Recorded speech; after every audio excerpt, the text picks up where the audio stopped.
गुरुदेव, आपके चरणों में कोटि कोटि प्रणाम।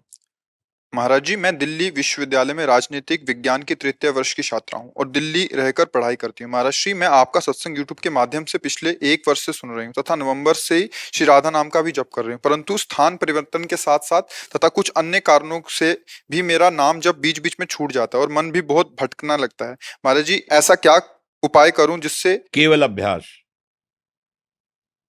केवल अभ्यास, कुछ और मत सोचो। हमारे अभ्यास में कमी है। जब युद्ध होते हुए भजन हो सकता है तो किसी भी कार्य में भजन हो सकता है। हमने देखा जब हमसे कोई बात करता था तो हमारा भजन छूटता था। कैसे इसको भजन बनाएं? तो पहली बात, सामने वाले में हम भगवत भाव करते हैं, मेरे प्रभु इस रूप में आए, अब इनसे वार्ता करके इनका स्वागत करना है। और दूसरी बात, हम जब एकाग्र दृष्टि से किसी को देखते हैं तो उसका चेहरा नहीं देखते, उसमें हम नाम लिखते हैं। ये अंदर की बात, आपको देख रहे हैं, बोल रहे हैं, आपसे बात करें, लेकिन आपके चेहरे पर हम नाम लिख रहे हैं। नाम का ध्यान है, वार्ता भी हो रही, आपको भी प्रसन्न करने की बात कर रहे हैं। जब आप गए तो ये सारा कर्म भगवान को समर्पित कर दिया, मेरी भक्ति बन गई। हमारा अभ्यास कमजोर है, इसलिए हमारे अंदर ऐसी बात है। अभ्यास योग युक्तेन चेतसा नान्यगामिना, जब हम ऐसा अभ्यास कर ले कि चित्त जाए ही ना, तो हर कार्य करते हुए, कितने लोग होते हैं आपके पढ़ाने में, सुबह से हजारों हजारों जन, सबको देखना, सबको बोलना, किसी से कुछ न चाहना, सबका मंगल करना, हमारा भजन ही हो रहा है। अगर हमारा भजन छूटने लगे तो हमें पता नहीं पाओगे, हम तुम्हारे सामने नहीं आएंगे, क्योंकि हमारे जीवन का लक्ष्य भजन है, निरंतर भजन है, भगवत प्राप्ति है।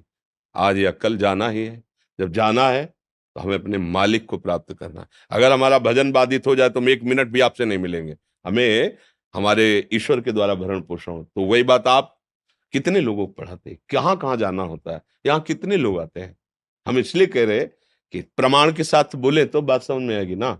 सबसे मिलना है, सबको ऐसा लगेगा कि हम सबको प्यार कर रहे हैं, लेकिन किसी से प्यार नहीं कर रहे हैं, हम केवल अपने प्रभु को प्रसन्न करने के लिए कर रहे हैं।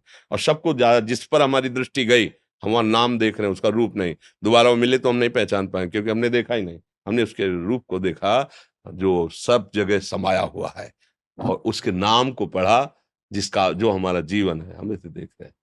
हमें साउंड जब बजे तब हमें विघ्न पड़ता था, घंटों साउंड के पास खड़े होकर के नाम का अभ्यास किया। देखो, अभ्यास एक ऐसी चीज है कि आंख में पट्टी बांध दो, केवल शब्द सुनाई दे, गोली मार देगा। जैसे शब्द वेदी बाण होते थे, अभ्यास में बहुत बड़ी ताकत है। आप अभ्यास कमजोर कर रहे हैं, इसलिए आपका छूट जाता है। तो कोई गलत नहीं है, क्योंकि पूर्वाभ्यास हमारा संसार के चिंतन का है। अब हम अभ्यास को इतना जोर करें कि हर परिस्थिति में नाम हमारे दिमाग में छा जाए, कोई परेशानी नहीं। अभ्यास में रत रहिए, ये कोई छोटी मोटी बात नहीं। अगर थोड़ी देर भी भजन करती है तो आप प्रशंसनीय कार्य कर रहे हैं। थोड़ा भी नाम जप करती है तो आपने बहुत कुछ मन पर अधिकार कर लिया है। अनंत जन्मों का बिगड़ेल मन अगर 1 घंटा भी भजन में लगने लगा तो आपने बहुत बहुत बड़ा विजय प्राप्त कर ली। अब वो धीरे धीरे धीरे धीरे संपूर्ण मन लग गया तो आप भगवत प्राप्त हो गए, आप परमानंद में डूब गए। इसलिए निराशा तो रखनी नहीं, अभ्यास और दृढ़ करना है।